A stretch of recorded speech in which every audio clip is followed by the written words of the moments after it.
Okay, so good afternoon. I'm given 20 minutes. I'll try to stick to the time. Okay.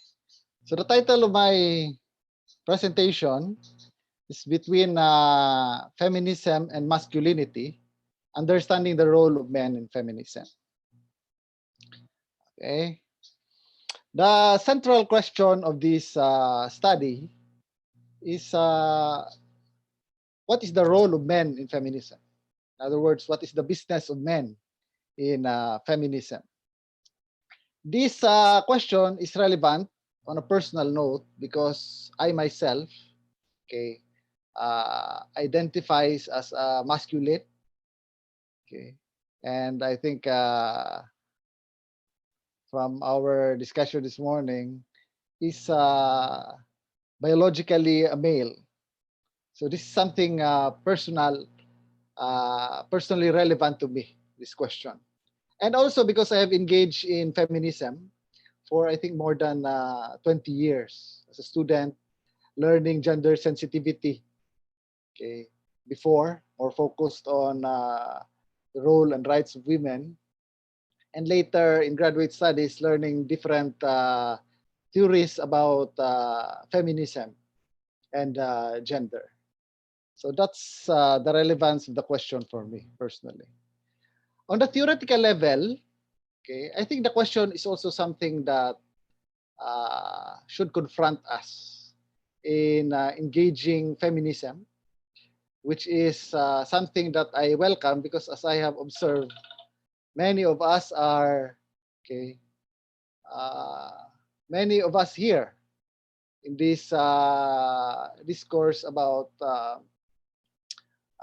gender turn are men or masculine by identification.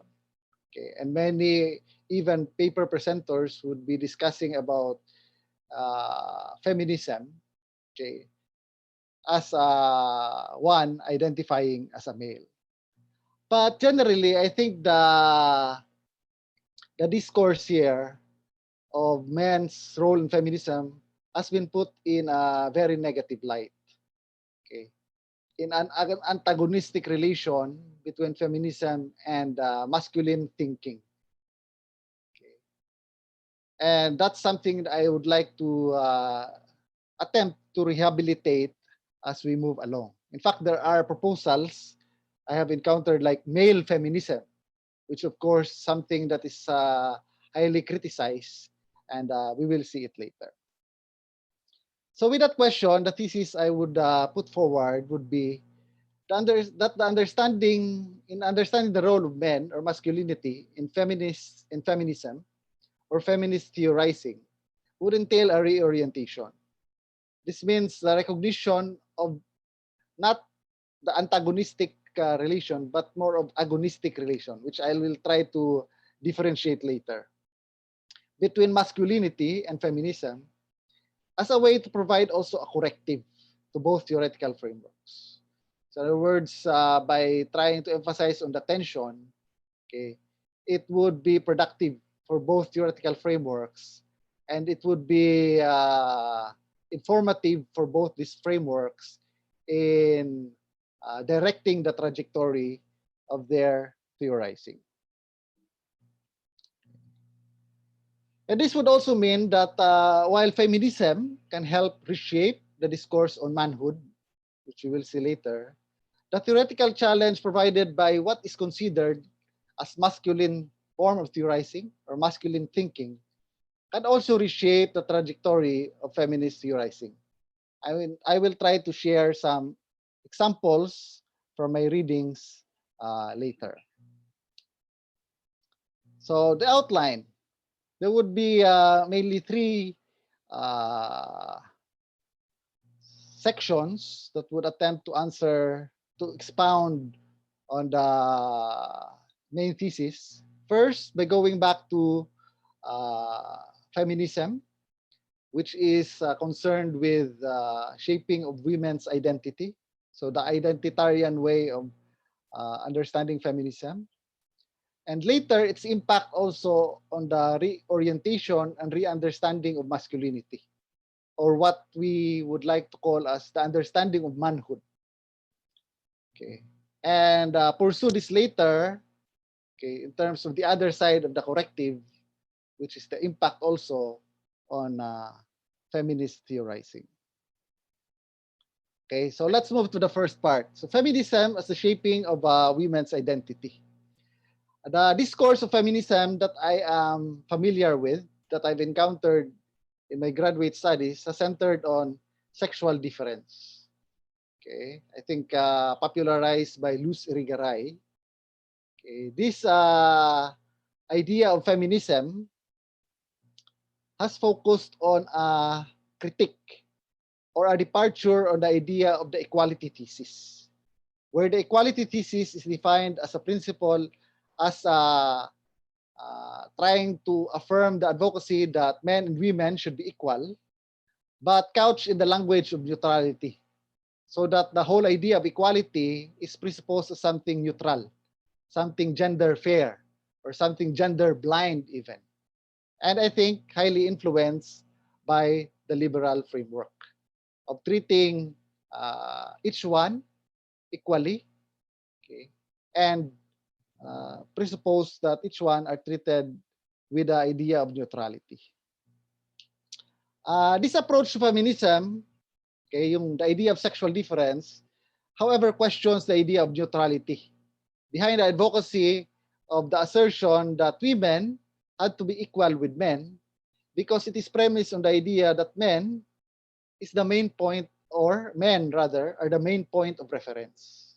So in other words, Irigaray, for example, asked the question, if the thrust of feminism is equality, the question is equality to whom? Equality with whom? And she observed that because reality or representation of reality is couched in the language of neutrality, we are unaware that the point of reference is actually male representation or male imaginary or perspectives from the male or masculine standpoint. And Luz Irgaray, okay, I think is known, okay, because she is also into psychoanalysis, to have identified this problem as characteristic of phallocentric discourses, which characterizes femininity, again in reference to masculinity, and okay, because of Freudian language, it uses the penis as the main point of reference. Okay, and she went back originally to Freud and how Freud would like to characterize femininity and the development of femininity, which is crucial in the development of women's identity. And in Irigaray's reading, Freud would base femininity on the idea of penis envy. And if I may directly quote from Irigaray's direct quote also of Freud, she would say, okay, that from Freud, so we must admit that a little girl is therefore a little man who will suffer a more painful and complicated evolution than the little boy in order to become a normal woman. A little man with a smaller penis, a disadvantaged little man. A little man whose libido will suffer greater repression, and yet whose faculty for sublimating instincts will remain weaker, whose needs are less catered to by nature, and who will yet have a lesser share of culture. A more narcissistic little man because of the mediocrity of her genital organs, more modest because ashamed of the unfavorable comparison, more envious and jealous because less well endowed, unattracted to the social interest shared by men. A little man would have no other desire than to be or remain a man. Okay? So that's clear from the quote from Irigaray, directly also quoting Freud, that the point of reference, okay, would be male imaginary, as represented by the idea of the phallus or the penis. Irigaray would push the discussion further by saying that this phallocentric discourse is not only limited to psychoanalysis or psychology. In fact, it's characteristic of the entire discourse, which I think echoes what Dr. Fiona was telling us earlier about certain problems in philosophy. Because Irigaray also identified philosophy as also characterized by a certain phallocentric discourse, but using different terminologies, such as logos. So in other words, Irigaray would equate phallocentric discourse also with a logocentric discourse, which is something I think that we are more familiar in philosophy. A discourse which is focused on the rational, universal, the abstract, okay, which tries to bracket the particular, the body, the dimension of passions and affect. Okay, and it's often couched in the language of theoretical coherence or theoretical unity. Okay, so Irigaray, okay, in recognizing this problem, okay, calls for the recognition of sexual difference so that we break the bubble of neutrality, which is actually a male form of representation. And through this, we are able to push for a project of women's identity shaped and developed outside or independent of the masculine imaginary. Okay, so the end goal of the project actually of identifying sexual difference is so that women's identity are developed independent of the masculine imaginary. Now, let's try to go back because the problem is not just identifying women's identity, but the role of men. Okay, so in this context of feminism that is concerned with defining women's identity, okay, what is the role of men? I think the role of men is defined by the idea of masculine perspective, okay, characterized as inadequate, myopic, one that promotes marginalization, okay, injustice, okay, exclusion, or one that even subsumes the feminine imaginary into its own view of reality, okay, through the language, through the principle of neutrality. And this is for the reason that Stephen Heath, I think he's the one that I've encountered to have coined the word male feminism. And of course, he received a lot of criticism for it, would say that men's relation to feminism is an impossible one. Okay. And by that, I think he means that the problem with male feminism is the constant threat and the tendency of making the project hostage to masculine imaginary and the male version of reality. Okay. So that it becomes always a suspect, okay, the role of men engaging in feminism, okay, and the view that they provide, the reading that they offer, if it's something that really pushes forward the thrust of feminism, or it is drawing it back to the masculine agenda. Okay, and I think to illustrate that one, for example, in emphasizing theoretical coherence and theoretical unity, okay, and there are several of these that have judged the feminist project, feminist way of writing, feminist way of theorizing as somehow incoherent, fragmented, disorganized, messy, and many other negative connotations that we associate with it. Okay. However, okay, that way of characterizing or understanding feminism in terms of shaping the identity of women as independent of men, okay, is not without impact also on the understanding of masculinity. So that's why I would call this second section, okay, of elaborating the answer as a rethinking of masculinity.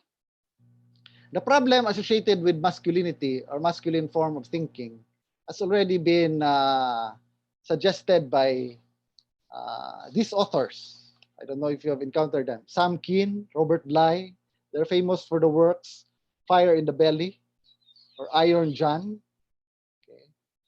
All works mostly anchored on psychology, on how to define, okay, the idea of manhood. Okay. But for them, in their initial assessment, manhood is equated to rigidity, insensitivity, abuse of power and authority, violence, or as a reference point, okay, to what is not masculine. So you are not man enough if you are too soft, too indecisive, or lack courage. And I emphasize courage because that's my jump off point later in trying to rethink what masculinity is. And what Keane and Bly are describing are characteristics of masculine thinking or understanding of manhood that's actually being deplored by the feminists. Okay. So while they're coming from a psychological perspective, I think they affirm the observations of feminists, okay, even at the theoretical and philosophical level. That's why I would say that it's important that in our rethinking, we try to recover more holistic understanding of manhood. And I propose, because this is something that I have also studied, going back to Plato. Okay, of course, many would disagree because Plato is also, okay, considered as one of the, okay, uh, as one of those who, okay, is not able to recognize, okay, femininity, role of women, and so on. So in other words, he might not be an ideal model for re-understanding femininity. But I think he gives us a significant insight in trying to understand what manliness is. Okay? And in Alan Bloom's interpretation of Plato, okay, he would equate manliness with Andrea, which is also characteristic, which is also equivalent to the virtue of courage. And by equating manliness with courage, okay, as a virtue, okay, we are able to explain it through the role of the guardian class. Okay, but it's more rooted in the understanding of the harmony of the soul, which is for Plato a kind of a balance that needs to be attained. Okay, the harmony of the soul is a balance between the appetitive and, okay, the rational. Okay, so reason and appetite, between passion and reason. Okay, so not one dominating the other.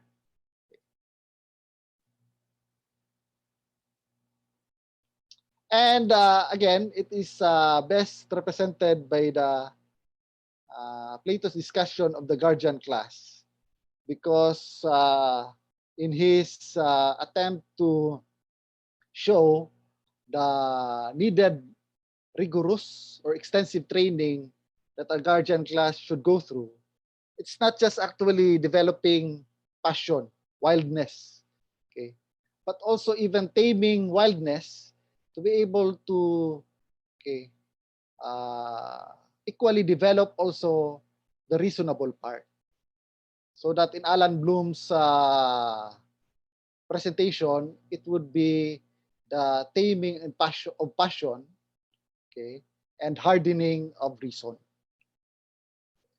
So in other words, what this idea of manliness as equated with courage is telling us through the example of the guardian class is that there's a taming of wildness to be able to look at the idea of courage as a greater virtue that allows the guardian class to move from his personal concerns to the communal one, which is in the context during that time, the defense of the city-state or the police, but something that we can extend more to our present understanding of the common good.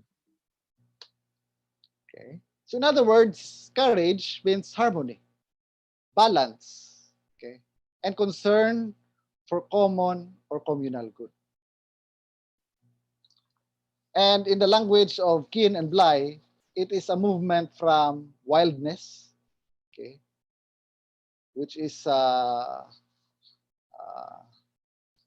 associated with negative connotation of manhood, to greater harmony, which is, I think, quite equivalent to the idea of Plato's harmony of the soul, so that we uh, show its manifestation in the idea of decisiveness versus machismo. Okay, or reshaping of masculinity.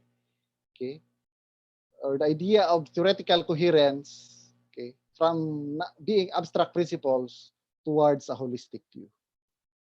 Okay, and I'll skip this one because I'm running out of time. So the last part, between feminism and masculinity.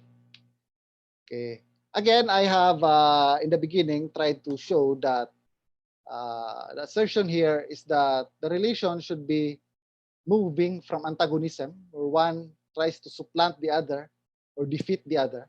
Well, this is using the language of move, okay, towards agonism, where there's equal recognition, okay, but attention that cannot be resolved, okay, which shows that the recognition, okay, that one is not reducible to the other. A recognition that the agonistic tension results to mutual correction. And what are manifestations of this mutual correction? Mutual correction, as we have earlier discussed, results to the shaping of masculinity and manhood, okay, away from its self-assurance to greater recognition of fluidity, unpredictability, and tension. In other words, a decentered view of reality, or a decentered view of masculinity and masculine theorizing. Okay. The center view is actually already shown, for example, in Jürgen Habermas, when he tried to move away from subject-centered reason to communicative reason. But there's also the other side. Mutual correction also results to reshaping of femininity, because, as what I have observed, okay, and this is also the critique directed to Irigaray, okay, the the sole focus on identity can result to another form of essentialism, an essentializing identity, which Judith Butler, I think, has identified as reason for gender trouble. But the whole idea of focusing simply on identity, okay, can misdirect the trajectory of feminism towards another form of essentialism. And therefore, the mutual correction for feminism is a recognition that perhaps theoretical coherence in unity is important, but it should be placed within the context of pluralism. And I'll end with how it is being manifested in the work, for example, of Chantal Mouffe, where he would say that the feminist movement should not be based on the identity of women as women.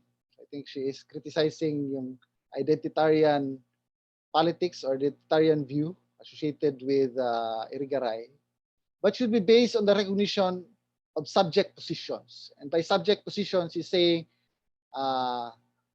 actually, she's trying to distinguish between structural position. Okay, by the way, some background. The idea of identity for Chantal Mouffe, because she's highly influenced by post-structuralists, is moving away from the idea of identity as transparent. So identity is based on lack, or borrowing the language of Bonnie Honig, it is like treating us as a foreigner. There's no assured ground. But that lack can be filled in by different structural positions, so that feminism can be one, okay, but other aspects such as culture, religion also comes into play, okay, in influencing, okay, the identity of the individual. But it's not just based on the external influence. It's also based on how the subject, okay, prefers to be identified among all these different ideological, sociocultural influences. And through that, a certain equivalence point is attained, which means that, okay, while feminism is a very important point of equivalence, where women's rights, I think, can be recognized, it should not be isolated from other struggles or other social movements, okay, such as right of workers, environmental concerns, okay, and so on. Okay. So to end, I think we are not trying to reinstitute the myopic and masculine understanding and marginalizing understanding of masculinity. Okay. But in trying to show that the tension between feminism and masculinity, okay, can be corrective to both, then I'm saying, okay, that the contribution that I've shown is also beneficial for theorizing in general. Wow, So thank you I